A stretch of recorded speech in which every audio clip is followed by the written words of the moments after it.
Useful అవుద్దని నేను అనుకుంటున్నాను. వీడియో చివరిదాకా చూడండి. ఫస్ట్ ఏందంటే, ఇప్పుడు తెలంగాణలో ఎలా ఉందంటే వాతావరణం, నోటిఫికేషన్ గురించి ఎవ్వరికి ఒక క్లారిటీ లేదు. కానీ ప్రతిరోజు ఎక్కడి నుంచి ఇన్ఫర్మేషన్ వస్తుందంటే, ఈ డీజీపీ ఆఫీస్ నుంచి గానీ, లేకపోతే సీఎం ఎక్కడికైనా సభలకెళ్ళినప్పుడు గానీ, లేకపోతే పొలిటీషియన్స్ గానీ, ఎక్కడికెళ్తే అక్కడికి నెక్స్ట్ 5,000తో పోలీస్ నోటిఫికేషను, 5,000తో పోలీస్ నోటిఫికేషన్ అని చెప్పి ఒక పెద్ద గందరగోళం క్రియేట్ చేసేసారు.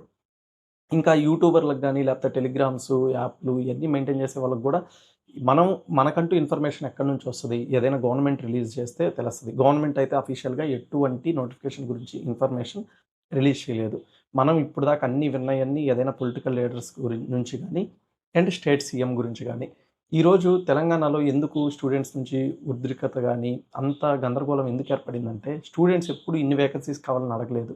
గవర్నమెంటే ఫస్ట్ 2022 నుంచి ఇప్పటిదాకా నోటిఫికేషన్సే లేవు. నేను 2023 గవర్నమెంట్ మేలుకోలేదు. 2024 గవర్నమెంట్ మేలుకోలేదు. 2025 లేదు. ఇప్పుడు 2026కి వచ్చాయి. వీళ్ళే చెప్పారు గవర్నమెంట్ ఏమని 12,000 వేకెన్సీలు అన్నారు. దాని తర్వాత ఇంక్రీజ్ చేసి 14,000 వేకెన్సీస్ అన్నారు. రీసెంట్‌గా స్టేట్ డీజీపీ చెప్పింది ఏందంటే 19,000 వేకెన్సీస్ ఖాళీగా ఉన్నాయని. స్టూడెంట్స్‌ని సైలెంట్‌గా ఉన్నోళ్ళని వీళ్ళే ప్రతిసారి వాళ్ళ ఎలక్షన్స్ క్యాంపెయిన్స్‌లో గాని, ఎక్కడంటే అక్కడికెళ్ళినా గాని వాళ్ళని పాపులారిటీ చేసుకోవడానికి కోసం నిరుద్యోగులందరినీ ఇది చేసేయడానికి జాబ్‌లు ఇన్నిస్తున్నాం అని చెప్పి వీళ్ళే 12,000 వేకెన్సీలు, 14,000 వేకెన్సీలు అని చెప్పారనమాట. కానీ తీరా నోటిఫికేషన్ రిలీజ్ చేసేదానికి ఇప్పుడేమంటున్నారు, అన్ని వేకెన్సీస్‌కి బడ్జెట్ ఆమోదం లేదు. మనకిప్పుడు తక్కువ వేకెన్సీస్‌తోనే మేము పోలీస్ నోటిఫికేషన్ రిక్రూట్ చేస్తాం. 5,000 వేకెన్సీస్ అని అంటున్నారనమాట. ఎన్నో మిడిల్ క్లాస్ ఫ్యామిలీస్ ఈరోజు పోలీస్ కానిస్టేబుల్ ఎవ్వరు పెద్ద పెద్ద హై క్యాడరు, పెద్ద పెద్ద డబ్బున్నోళ్ళు వాళ్ళెవ్వరు దీనికి ప్రిపేర్ అవ్వరు.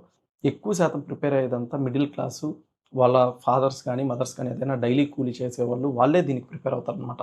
ఈరోజు గవర్నమెంట్ వల్ల వీళ్ళందరూ స్టూడెంట్స్ భవిష్యత్తు అనేది నాశనం జరుగుతుందనమాట. కాబట్టి గవర్నమెంట్ అనేది మేలుకోవాల్సింది ఇప్పుడు కాదు. నిజంగా గవర్నమెంట్ మేలుకొని స్టూడెంట్స్ గురించి ఆలోచించి, మంచి నోటిఫికేషన్ ఎప్పుడు రిలీజ్ చేయాలి అంటే, ప్రతి ఇయర్ మీరు రిలీజ్ చేసే పనైతే 2022 నోటిఫికేషన్ అయిపోయింది కదా! దాని తర్వాత 2023లో నోటిఫికేషను, 2024లో నోటిఫికేషను, 2025లో నోటిఫికేషను, మళ్ళీ ఇప్పుడు నోటిఫికేషన్ ఇచ్చి ఒక 5,000 పోస్టులంటే ప్రతి స్టూడెంట్స్ యాక్సెప్ట్ చేసేవాళ్ళు. కాపోతే మీరు అప్పటి నుంచి 12,000, 14,000 వేకెన్సీలని ఇన్ని ఇయర్స్ అయినా మీరు నోటిఫికేషన్స్ ఇవ్వకుండా 4 ఏళ్ల తర్వాత 5,000 వేకెన్సీస్ అంటే ఈరోజు తెలంగాణలో సిట్యుయేషన్ ఎలా ఉంటదంటే, హైదరాబాద్ అనేది ఒక పెద్ద సిటీ. సగానికి సగం అక్కడ వేకెన్సీస్ వెళ్ళిపోయి ఇంక మిగతా పల్లెటూర్లు, పల్లెలు, విలేజెస్ అన్నిటికి వేరు వేరు డిస్ట్రిక్ట్స్‌కి ఇంకేం ఉండవు. అదీగాక పోలీస్‌లో అనేది ఎక్స్ సర్వీస్ మ్యాన్ కోటా ఉంటది, సీపీపీ కోటా ఉంటది, దాని తర్వాత పోలీస్ ఎగ్జిక్యూటివ్ కోటా ఉంటది, తర్వాత ఎంఎస్‌పీ కోటా అని ఉంటది. మళ్ళీ క్యాస్ట్‌లు, మళ్ళీ ఉమెన్ రిజర్వేషన్ 33, 1/3 రిజర్వేషన్ ఉంది. ఇంకా జనరల్‌లో ఒక అభ్యర్థి పోటీ పడాలంటే ఇంకెన్ని వేకెన్సీస్‌కి పోటీ పడాలి? మళ్ళీ ఇప్పుడు ఒక 5,000 వదిలారనుకోండి. ఇంకా డిస్ట్రిక్ట్‌లకొస్తే 200 అవుతాయనుకోండి. డిస్ట్రిక్ట్‌లో మళ్ళీ మెన్, ఉమెన్ రిజర్వేషను, తర్వాత క్యాస్ట్‌ల వారీగా రిజర్వేషను, ఈ స్పెషల్ కేటగిరీస్ రిజర్వేషన్స్. దాంట్లో మళ్ళీ సివిల్ కొన్ని పోతాయి, కొన్ని ఏఆర్ పోతాయి, కొన్ని టీఎస్ఎస్‌పీ పోతాయి. ఇయన్నీ పోయాక ఒక నార్మల్ క్యాండిడేట్ ఒక పోటీ పడడానికి పోస్టులు ఏం మిగలవనమాట. కాబట్టి గవర్నమెంట్ ఇయన్నీ ఆలోచించుకొని మీరు గానీ ప్రతి ఇయర్ రెగ్యులర్‌గా నోటిఫికేషన్స్ రిక్రూట్ చేస్తుంటే, ఈ ఇయర్ ఒక 5,000 ఇచ్చినా ఎవ్వరు ఇక్కడ అందరూ యాక్సెప్ట్ చేసేవాళ్ళు. ఎవ్రీ ఇయర్ గవర్నమెంట్ రెగ్యులర్‌గా చేస్తుందని. కాబట్టి ఇప్పుడు స్టూడెంట్స్, నిరుద్యోగుల్లో నుంచి ఎంత వ్యతిరేకత వస్తుందో గవర్నమెంట్ ఆల్రెడీ ప్రతీదీ గమనిస్తుంటది. కాబట్టి ఎవరైతే గవర్నమెంట్ అఫీషియల్స్ వాళ్ళు వీళ్ళు ఈ వీడియో గాని వాచ్ చేస్తుంటే స్టూడెంట్స్‌కి ఖచ్చితంగా న్యాయం చేయాలి. ఏజ్ రిలాక్సేషన్ కూడా ఇంకా మంచిగా ఇవ్వాలి. తర్వాత వేకెన్సీస్ కూడా ఎన్నున్నాయో అన్ని ఇవ్వడానికి ప్రయత్నించాలనమాట. ఎందుకంటే 4 ఇయర్స్ తర్వాత నోటిఫికేషన్ వస్తుందంటే దీనికోసం ఎంతోమంది ఒకే ఒక్క మార్కుతో, అర మార్కుతో మిస్ చేసుకొని ఈరోజు వెయిట్ చేస్తా ఉన్నారనమాట. ఒక పెద్ద నోటిఫికేషన్ రాబోతుంది కొడదాం అని. కాబట్టి గవర్నమెంట్ నుంచి నా నుంచి నేను కూడా కోరుకునేది ఏంటంటే, ఒక మంచి నోటిఫికేషన్ ఎన్ని వేకెన్సీస్ అయితే ఉన్నాయో 14,000 వేకెన్సీస్ లేకపోతే 15,000 వేకెన్సీస్‌తో 20,000 ఉంటే 20,000 వేకెన్సీస్‌తో మంచిగా నోటిఫికేషన్ అనేది రిలీజ్ అవ్వాలనమాట. అప్పుడే ఈ 4 ఏళ్ల నుంచి వెయిట్ చేస్తున్నారంటే లక్షల మంది ఈరోజు ఒక పోలీస్ నోటిఫికేషన్ కోసం వెయిట్ చేసేది ఎంతమంటే దాదాపు 10,00,000 మంది అప్లికేషన్స్ ఏస్తారు ఈ ఎగ్జామ్స్‌కి, ఎస్ఐ కానిస్టేబుల్‌కి. కానిస్టేబుల్ వచ్చి ఇంటర్మీడియేట్ క్వాలిఫికేషన్ ఉంటుంది. ఎస్ఐ అయితే డిగ్రీ ఉంది కాబట్టి లక్షల్లో ఉంటారు దీనికి కాంపిటీషను. 5,000 వేకెన్సీస్ అనేది స్టూడెంట్స్‌కి ఎట్టి పరిస్థితుల్లో సరిపోదు. మంచిగా గవర్నమెంట్ అనేది వేకెన్సీస్‌ని ఫిల్ చేయాలి. ఈసారి మంచి వేకెన్సీస్, మంచి హ్యూజ్ రిక్రూట్‌మెంట్ చేయండి. ఇంకా నెక్స్ట్ నుంచి రెగ్యులర్‌గా ప్రతి ఇయర్ ఒక మాట ఈ గవర్నమెంట్ ఒక మాట ఇచ్చి ప్రతి ఇయర్ మీరు వేకెన్సీస్ రిక్రూట్ చేయండి. ఒక గవర్నమెంట్ ఒకటి గాని ఏదైనా స్టెప్‌ని ఫాలో అయితే నెక్స్ట్ నుంచి ఇంకో గవర్నమెంట్ కూడా ప్రతి ఇయర్ ఫాలో అవుద్ది. ఇప్పుడు యూపీఎస్సీ ఉంది, ఎస్ఎస్సీ ఉన్నాయి. గవర్నమెంట్స్ అన్నీ ఫాలో అయ్యి మంచిగా ప్రతి ఇయర్ క్యాలెండర్లు ఇస్తున్నాయి, నోటిఫికేషన్స్ ఇస్తున్నాయి. కాబట్టి తెలంగాణ గవర్నమెంట్ ఏం చేయాలంటే ఇప్పుడు వరకు ఎన్ని వేకెన్సీస్ ఉన్నాయో అది ఈ నోటిఫికేషన్లో వదిలేసి తర్వాత నెక్స్ట్ నుంచి మీరు రెగ్యులర్గా ఎన్ని వేకెన్సీస్ ఉంటే అన్ని వేకెన్సీస్ మంచి ఒక టైం షెడ్యూల్ ఫాలో అవ్వాలని నా నుంచి కోరుకుంటున్నాను. చెప్పడం అనేది నా నుంచి రిప్రజెంటేషన్ అయితే ఇది. అండ్ ఇంకా నాకు ఇన్స్టాగ్రామ్లో కూడా నేను దీని గురించి రాజకీయ నాయకుల్ని ట్యాగ్ చేసి నేను నా వీడియోలు నేను నుంచి ఎంత సపోర్ట్ చేయగలను మీకోసం యూట్యూబ్ కానీ ఇన్స్టాగ్రామ్ కానీ పొలిటికల్ లీడర్స్ని ట్యాగ్ చేసి సీఎంని డీజీపీని నా వంతు నేను స్టూడెంట్స్కి ఎప్పుడు సపోర్ట్గా చేస్తూ ఉంటాను. కాబట్టి నా నుంచి ఎప్పుడు స్టూడెంట్స్కి యాస్పిరెంట్స్కి సపోర్ట్ ఉంటుంది. ఎందుకంటే నాకు ఆ ప్రాబ్లమ్స్ తెలుసు.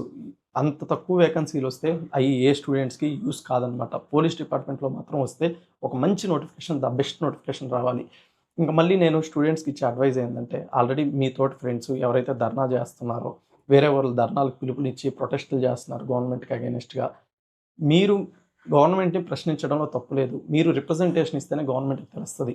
మీరు ఎవరైతే ఓట్లు వేసుకొని నాయకుల్ని, ఎంపీలని, ఎమ్మెల్యేలని మీ దగ్గర ఉన్న వాళ్ళు గెలిపించుకుంటున్నారో మీకు తోచినంత రిప్రజెంటేషన్స్ ఇవ్వండి. గవర్నమెంట్కి మీ సమస్య అనేది తెలియాలి. ఎందుకంటే ఈరోజు మీరు రోడ్డుల్లో వచ్చి ధర్నాలు ఇవన్నీ చేస్తుంటే ఇంటెలిజెన్స్ డిపార్ట్మెంట్ చూస్తుంటుంది. గవర్నమెంట్ ఏంటంటే ఏదైనా న్యూస్ని అన్అఫిషియల్గా ఫస్ట్ జనాల్లోకి పంపిస్తుంది. వీళ్ళ రివ్యూ ఎలా ఉంది, వీళ్ళలో పాజిటివిటీ ఉందా, నెగిటివిటీ ఉందా అని చెప్పి ఒక ఐడియా కనుక్కుంటుంది. ఆ కనుక్కున్న తర్వాత దాన్ని రియల్గా పబ్లిసిటీగా రియల్గా నోటిఫికేషన్ రూపంలో వచ్చేస్తానమాట. కాబట్టి ఇప్పుడు ఇది మీ టైము. నోటిఫికేషన్ వచ్చే లోపల ప్రశ్నించడంలో తప్పు లేదు. ప్రశ్నించడం, ప్రొటెస్ట్ చేయడంలో తప్పు లేదు. మనకందరికి హక్కులు ఉన్నాయి. మన హక్కుల కోసం మనం ఎన్నైనా పోరాటాలు చేయొచ్చు, ఏదైనా చేయొచ్చు. ఈరోజు తెలంగాణ వచ్చింది కూడా ఎన్నో పోరాటాలు చేస్తేనే తెలంగాణ అనే రాష్ట్రం ఏర్పడింది. కాబట్టి చేయండి. ఈ చేయడంలో మాటలు అనేది జాగ్రత్తగా రావాలి. మనకి ఈరోజు సోషల్ మీడియా ఉందనో లేకపోతే రోడ్డుల్లో ఎవరో ఉన్నారని చెప్పి ఎవరినో చూసుకొని రెచ్చిపోయి ఏదంటే అది మాట్లాడితే సోషల్ మీడియాలో ప్రతిదీ రికార్డ్ అయిపోద్ది. కాబట్టి నోరు ఓవర్గా జారకుండా, ఎందుకంటే ఒక రాజకీయ నాయకుడు ఏదైనా ఓవర్గా మాట్లాడినా వాళ్ళ పార్టీలో ఒక మంచి పేరు వచ్చి నెక్స్ట్ ఏదైనా పదవిస్తారు. కానీ స్టూడెంట్ లైఫ్ ఒక్కసారి ఏదైనా కేసు అలాంటివి పడితే బయటికి రావడం ఎవరిని పట్టించుకోడు. నీకు రేపు గవర్నమెంట్ జాబ్కి కూడా ఎలిజిబుల్ అవ్వవు అనమాట. కాబట్టి నేను ఒక బ్రదర్గా మీకు ఇచ్చే అడ్వైజ్ ఏంటంటే ప్రొటెస్ట్లో పాల్గొనండి, మాట్లాడండి, మంచిగా రెస్పెక్టబుల్ వేలో మాట్లాడండి. ఎలా అంటే వాళ్ళకి నోరు పారేసుకొని ప్రాబ్లమ్స్తో చిక్కుకోకూడదు అనమాట. ఎందుకంటే సోషల్ మీడియాలో ఒక్కసారి వీడియో రికార్డ్ అయిందంటే అది ఎంత వైరల్ అవ్వద్దు అనేది ఎవరికి చెప్పలేము. ఈరోజు నాకు సోషల్ మీడియా ఉంది, నాకు ఫాలోవర్స్ ఉన్నారు, నేను మీ దగ్గర హీరో అవుదామని స్టూడెంట్స్ దగ్గర అది ఇది అని మాట్లాడితే రేపొద్దున ఏదైతే ఎవరు మనల్ని కేర్ చేయరు. మన మిడిల్ క్లాస్లో మనల్ని ఎవరు దగ్గరికి తీరనమాట. మన లైఫ్ మనమే చూసుకోవాలి. కాబట్టి ప్రొటెస్ట్లు పీస్ఫుల్గా చేయండి. గవర్నమెంట్కి ఎటువంటి హాని కలిగియొద్దు. అంటే గవర్నమెంట్ ప్రాపర్టీస్కి ఎవరిని ఇబ్బంది కలిగకుండా మీ పీస్ఫుల్గా మీరు చేసే మీ ప్రాబ్లమ్స్ని అందరినీ గవర్నమెంట్కి రిప్రజెంటేషన్ ఇవ్వండి. ఎన్ని చేసినా ఇప్పుడు ఏంటంటే నోటిఫికేషన్స్ కూడా దగ్గరలో ఉన్నాయి. కాబట్టి మంచిగా మీ ప్రిపరేషన్ మీరు చేసుకుంటానే ఎవరైనా ఇలాంటి ధర్నాలు వాటికి పిలుపునిస్తే అటెండ్ అవ్వండి, చేయండి. ఎందుకంటే మీరు రిప్రజెంటేషన్ ఇస్తే మీ పరిస్థితి, మీ ప్రాబ్లమ్స్ ఏదైతే ఉన్నాయో అవి గవర్నమెంట్కి తెలిసినప్పుడే దానికి తగ్గట్టు రిజల్ట్స్ వస్తుంది అనమాట. కాబట్టి ఏదైనా టెలిగ్రామ్ గ్రూపుల్లో కానీ, ఏదైనా వాట్సాప్లో కానీ, ఏదైనా యూట్యూబ్లో ఉన్నా కానీ ఇలాంటి వాటిని మంచిగా ఎంకరేజ్ చేయండి, సపోర్ట్ చేయండి. ఎవరైనా చేస్తుంటే వాళ్ళని సపోర్ట్ చేయండి, డిస్కరేజ్ చేయొద్దు. ఎందుకంటే ఒక్కసారి నోటిఫికేషన్ వచ్చేసి రిక్రూట్మెంట్ స్టార్ట్ అయిపోతే ఇంకేం చేయలేరు. కాకపోతే ఇప్పుడు మనకి ఆల్రెడీ నిన్న వచ్చిన న్యూస్ ఏమొచ్చిందంటే గవర్నమెంట్కి ఆల్రెడీ 5000 వేకెన్సీస్కి ఆమోదం వచ్చింది. కాకపోతే నిరుద్యోగుల నుంచి ఇలాంటి వ్యతిరేకత వస్తుంది కాబట్టి గవర్నమెంట్ ఆలోచిస్తుంది వేకెన్సీస్ పెంచడానికి. కాబట్టి మీకు ఛాన్స్ ఉంది. స్టూడెంట్స్ డిసప్పాయింట్ అవ్వకుండా మీరు చేసేది మీరు మాత్రం మీ ప్రయత్నాన్ని గట్టిగా చేయండి. మంచి పీస్ఫుల్ వేలో చేయండి. చేసే వాళ్ళని ఒకవేళ మీకు వెళ్ళడం కుదరట్లేదు, ఈ ప్రొటెస్ట్లు వీటిలో పాల్గొనడం అవ్వట్లేదు, మంచిగా వాళ్ళకి సపోర్ట్ చేయండి. అది సోషల్ మీడియా నుంచి కానీ, ట్విట్టర్లో కానీ, టెలిగ్రామ్లో కానీ. ఎందుకంటే గవర్నమెంట్ నుంచి ఇంటెలిజెన్స్ వర్గాలు ఇవన్నీ వాచ్ చేస్తుంటాయి అన్నమాట. ఎలా ఉంది స్టూడెంట్స్లో రెస్పాన్స్ ఎలా ఉంది అని. కాబట్టి మంచి నోటిఫికేషన్ వస్తే మీ అందరి భవిష్యత్తులో మారుతాయి. 5000 వేకెన్సీలు రావడం వల్ల చాలా వరకు అవి సరిపోవన్నమాట. కాబట్టి దీనికి మీకు తగ్గట్టు మంచిగా కృషి చేయండి. ఎన్ని చేసినా నేను చెప్పేది అడ్వైజ్ ఏంటంటే మీ ప్రిపరేషన్ మాత్రం డీవియేషన్ అవ్వకూడదు. మీరు చదవడం రోజుకి 4 గంటలు అనుకుంటే 4 గంటలు, 6 గంటలు అనుకుంటే 6 గంటలు, 8 గంటలు అనుకుంటే 8 గంటలు మంచిగా చదవాలి. మిగతా టైంలో ఇలాంటి కార్యక్రమాలు ఏదైనా ఉంటే అవి చేయాలి. అలా మీ చదువుని మళ్ళీ ఈ రిప్రజెంటేషన్స్ని కానీ ఏదైనా అన్నీ మంచిగా మేనేజ్ చేసుకొని ప్రశ్నిస్తే తప్పులేదు. మంచిగా మీకున్న హక్కుల్ని, మీకున్న వేకెన్సీస్ని తెప్పించుకోవడం అది మీ చేతుల్లోనే ఉంటుంది. మా వంతు మేము సోషల్ మీడియాలో ఎంత చేయగలము, ఎలా చేయగలం అనేది మా వంతు మేము ప్రయత్నం చేస్తూనే ఉంటాం అన్నమాట. కాబట్టి ఎటువంటి ఇంకోటి ఇలాగ ఈ న్యూస్ ఇయన్నీ వస్తున్నప్పుడు కొంతమంది ఏజ్ రిలాక్సేషన్ లేదని చెప్పి బాధపడుతున్నారు. రేపొద్దున గవర్నమెంట్ సడన్‌గా నోటిఫికేషన్ రిలీజ్ చేశాక ఈ పోరాటాలు ఇయన్నీ చూసి రిలాక్సేషన్ ఇవ్వచ్చు. కాబట్టి 1, 2 ఇయర్స్ అటున్నోళ్ళు గాని, ఇటున్నోళ్ళు గాని ప్రిపరేషన్ మాత్రం ఏ రోజు డీవియేషన్ చేయొద్దు. ఇది ప్రిపేర్ అవుతానే ఇంకేదైనా సెంట్రల్ గవర్నమెంట్ జాబ్స్ కూడా ప్రిపేర్ అవుతా. అట్లా మీ ప్రిపరేషన్ అనేది ముందుకు చేయండనమాట. అంతేగాని నేను ప్రిపరేషన్ వదిలేస్తాను, నేను క్వాలిఫై అవ్వనేమో, నాకు ఏజ్ సరిపోదేమో ఇయన్నీ పెట్టుకోవద్దు. వేరే మీరు ఎలాగో ప్రిపేర్ అవుతున్నారు. ప్రిపరేషన్‌ని మాత్రం వదలొద్దు. వన్స్ నోటిఫికేషన్ వచ్చి, ఏజ్ రిలాక్సేషన్ వచ్చి, రేపొద్దున నోటిఫికేషన్ వచ్చేసాక నువ్వేం చేయలేవనమాట. కాబట్టి అయి కూడా గుర్తుపెట్టుకొని ఏజ్ రిలాక్సేషన్ ఉన్నోళ్ళు, లేనోళ్ళు కూడా మంచిగా ప్రిపేర్ అవ్వండి. గవర్నమెంట్లు కూడా ఎలా ఆలోచిస్తున్నాయంటే ఈ నోటిఫికేషన్ ఇచ్చేసాక నెక్స్ట్ ఎలక్షన్స్ ముందు కూడా ఇంకో నోటిఫికేషన్స్ ఇస్తది ఖచ్చితంగా. ఎందుకంటే వాళ్ళు గెలవాలనుకున్నా వాళ్ళకి నోటిఫికేషన్స్ ఇవ్వడం చాలా ఇంపార్టెంట్. కాబట్టి ఈ నోటిఫికేషన్ అనేది చాలా ఫాస్ట్‌గా కంప్లీట్ అవుద్ది. వన్స్ ప్రిలిమ్స్ రేపు రిలీజ్ అయితే వితిన్ 2 మంత్స్‌లో మనకి ప్రిలిమ్స్ పెట్టేస్తారు. దాని తర్వాత ఒక 45 డేస్‌లో ఈవెంట్స్ ఉంటాయి. తర్వాత మెయిన్స్ ఒక 45, 60 డేస్‌లో ఉంటది. అంటే వన్స్ నోటిఫికేషన్ రిలీజ్ అయితే ఒక 60 డేస్‌లో ఈ ప్రాసెస్ అంతా కంప్లీట్ అయిపోద్ది. వన్స్ గవర్నమెంట్ కూడా అన్నీ పాజిటివ్‌గా వచ్చేస్తే మీకు ఈ మంత్ ఎండింగ్ అయినా లేకపోతే నెక్స్ట్ మంత్ ఫస్ట్ వీక్‌లో అయినా నోటిఫికేషన్ వచ్చేదానికి ఛాన్స్ ఉంది. కాబట్టి వన్స్ నోటిఫికేషన్ వచ్చాక ఇంక మీకు చేసేదానికి ఏముండదు. కాబట్టి ప్రిపరేషను టైం వేస్ట్ చేసుకోకుండా ఇప్పటి నుంచే మంచిగా ప్రిపరేషన్ అనేది చేయండి. వాటి గురించి నేను కంప్లీట్‌గా గైడెన్స్ వీడియోస్ చేస్తూనే ఉంటాను. ఆల్రెడీ ప్రిపరేషన్ ఫస్ట్ ఎలా అవ్వాలి అంటే ఒక మంచి స్టాండర్డ్ బుక్స్ తీసుకొని చదవాలన్నమాట. కోచింగ్‌లో ఉన్నోళ్ళకి అక్కడ అన్నీ చెప్తారు. వాళ్ళకి అన్నీ ఉంటాయి మంచిదే. లేనోళ్ళకి నేను ఆల్రెడీ స్టాండర్డ్ బుక్స్ అని చెప్పి వీడియో చేస్తున్నాను. దాన్ని చూసి మంచిగా ఏ బుక్స్ ఫాలో అవ్వాలో అవి చేయండి. తర్వాత నా నుంచి ఇంక నేనేం చేస్తున్నానంటే నేను ఆల్రెడీ తెలిసినోళ్ళకి ఓకే, తెలియనోళ్ళకి అనిల్ కొండవీటి అనే యాప్ ఉంటుంది. దాంట్లో టెస్ట్ సిరీస్ బిగినర్స్‌కి సంబంధించి ఏకే మిషన్ 100 అని, లేకపోతే ఆల్రెడీ సిలబస్ కంప్లీట్ చేసిన వాళ్ళకి వీక్లీ టెస్ట్ సిరీస్‌లు ఇవన్నీ చాలా అఫోర్డబుల్ ప్రైస్‌లో ప్రతి ఒక్కరు ఎగ్జామ్‌లు రాసేలాగా చాలా తక్కువ ప్రైస్‌కి తీసుకొచ్చాను. అవి కూడా అనిల్ కొండవీటి యాప్‌లో ఉంటాయి. చెక్ చేయండి. మీ ప్రిపరేషన్‌లో ఖచ్చితంగా యూజ్‌ఫుల్ అవుతాయన్నమాట.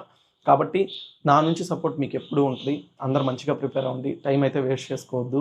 ఈ టైంలో అందరికి ఇంకో వచ్చే డౌట్ ఏంటంటే, అన్న ఈవెంట్స్ ప్రాక్టీస్ చేయాలా లేదా అంటున్నారు. ఇంకా నోటిఫికేషన్స్ దగ్గరలో ఉన్నాయి కాబట్టి మనకి వన్స్ ఎప్పుడు సివిల్ కానీ, ఏఆర్ కానీ, టీఎస్ఎస్పీ ఎన్ని పోస్టులు ఉంటాయో గ్రౌండ్ ఇంపార్టెన్స్‌ని బట్టి ఈవెంట్ల గురించి చెప్తాను. అందువల్ల ఇప్పుడు నోటిఫికేషన్ క్లారిటీ రానివ్వండి. ఎందుకంటే మీరు ఒకవేళ బాడీ వెయిట్ మరీ ఎక్కువ ఉంది, హెవీ ఉంది అంటే అలాంటి వాళ్ళు గ్రౌండ్ స్టార్ట్ చేసి బాడీ ఫిట్‌లో తెచ్చుకోండి. మంచి అథ్లెట్‌గా ఉన్నోళ్ళు మీరు ప్రిపరేషన్ మీద ఫోకస్ చేయండి. ఎందుకంటే మనకి రీసెంట్‌గా గవర్నమెంట్ నుంచి వచ్చిన రూల్స్ ప్రకారం లాస్ట్ టైం ఏ అయితే ఈవెంట్స్ పెట్టారో 1600 ఫర్ మెన్, 800 ఫర్ ఉమెన్ అదే ఈవెంట్స్ అలానే రిపీట్ అవుతాయన్నారు. తర్వాత ఎగ్జామ్ ప్రిలిమ్స్‌లో నెగెటివ్ మార్కింగ్ ఉంటది. కాబట్టి టైం ఎవరు వేస్ట్ చేసుకోవద్దు. ఇప్పుడు గ్రౌండ్ అని చెప్పి రేపు ప్రిలిమ్స్‌కి క్వాలిఫై కాకపోతే చాలా నష్టపోతారు. కాబట్టి ఇయన్నీ మైండ్ సెట్‌లో పెట్టుకొని మంచిగా చూడండి. మళ్ళీ మనకి ఇంకోటి ఇన్ఫర్మేషన్ ఏమొచ్చిందంటే 2 డేస్ బ్యాక్ 5800 పోలీస్ పోస్టులకి శాఖ ఆమోదం తెలిపింది. త్వరలో నోటిఫికేషన్ జూన్ 23 గానీ లేకపోతే జూలై 2 గానీ ఇలా నోటిఫికేషన్ వస్తదన్నారు. అది కూడా అన్‌అఫిషియలే. ఎవ్వరికీ ఏ ఇన్ఫర్మేషన్ తెలీదు. ఎవరో ఏదో చెప్పింది. వీటిని చూసి న్యూస్ పేపర్‌లో ఏస్తారు తప్ప ఎవరికీ అఫిషియల్ ఇన్ఫర్మేషన్ ఇంకా లేదు. అఫీషియల్‌గా గవర్నమెంట్ నుంచి నోటిఫికేషన్స్ వచ్చేదాకా ఎవ్వరికీ ఏ ఇన్ఫర్మేషన్ తెలీదు. ఇంకా స్టూడెంట్స్ నుంచి ప్రొటెస్ట్‌లు ఎక్కువ అవుతానే ఉన్నాయి కాబట్టి అందరూ ఇంకా దీంట్లో సందిగ్ధంలోనే ఉంది. కాబట్టి దేనికి కంగారు పడొద్దు. Wait for government official news అంతే. ఎందుకంటే ఈరోజు ఎన్ని వేకెన్సీలు ఏంది అనేది స్టేట్‌లో డీజీపీకి ఒక క్లారిటీ లేదు. సీఎంకే క్లారిటీ లేదు. పోలీస్ బోర్డ్‌కే క్లారిటీ లేదు. కాబట్టి ఇలాంటి న్యూస్ ఇయన్నీ పట్టించుకోవద్దు. ఏ అప్డేట్ వచ్చినా అది ఒకవేళ నిజమే అయితే నేనే దాని గురించి పూర్తి వీడియో అప్డేట్ అఫీషియల్‌గా రిలీజ్ అయితే చేస్తాను. ఏదైతే జెన్యూన్ అప్డేట్స్ ఉన్నాయో వాటి గురించే చేస్తాను. మన టెలిగ్రామ్ ఛానల్ కూడా అనిల్ కొండవీటి అని ఉంటది. యూట్యూబ్ ఛానల్ కూడా వాట్సాప్ ఛానల్ కూడా అనిల్ కొండవీటి అని ఉంటది. ఏదైతే జెన్యూన్‌గా జాబ్ నోటిఫికేషన్స్ లేకపోతే పోలీస్ రిలేటెడ్ అప్డేట్స్ ఉంటాయో అవి మాత్రమే నేను పోస్ట్ చేస్తాను. వేరే యూజ్‌లెస్ కంటెంట్ ఏది ఉండదు. కాబట్టి ఎవరైనా ఫాలో అవ్వాలంటే వాటిలో కూడా ఫాలో అవ్వండి. ఇప్పుడు వచ్చే సోషల్ మీడియాలో ఏం పట్టించుకోవద్దు. ఎందుకంటే ఎవరికి ఏ అఫీషియల్ వేకెన్సీస్ ఏది తెలీదు. ఇంకా స్టూడెంట్ నుంచి ప్రొటెస్ట్‌లు ఎక్కువయ్యే కొద్దీ వేకెన్సీస్ అనేది ఖచ్చితంగా ఇంక్రీజ్ అవుతాయి. ఏజ్ రిలాక్సేషన్ అనేది కూడా నోటిఫికేషన్ టైంలో పెంచొచ్చు. కాబట్టి అందరికి ఆపర్చునిటీ ఉంది. కాబట్టి ప్రిపరేషన్ అనేది ఎవరు వదిలేయొద్దు. అందరూ మంచిగా ప్రిపేర్ అవ్వండి. అందరికి all the best. Me doubts ఏవైతే ఉన్నాయో అవి కింద కామెంట్ చేయండి. ఖచ్చితంగా నేను దాని గురించి నెక్స్ట్ వీడియోస్‌లో కవర్ చేస్తాను. ఈ వీడియో మీద మీ ఒపీనియన్ ఏంటి? నా నుంచి ఇంకేం మీకు సపోర్ట్ కావాలో అది కూడా కామెంట్ చేయండి. తప్పకుండా చేస్తాను. అందరూ మంచిగా ప్రిపేర్ అవ్వండి. All the best.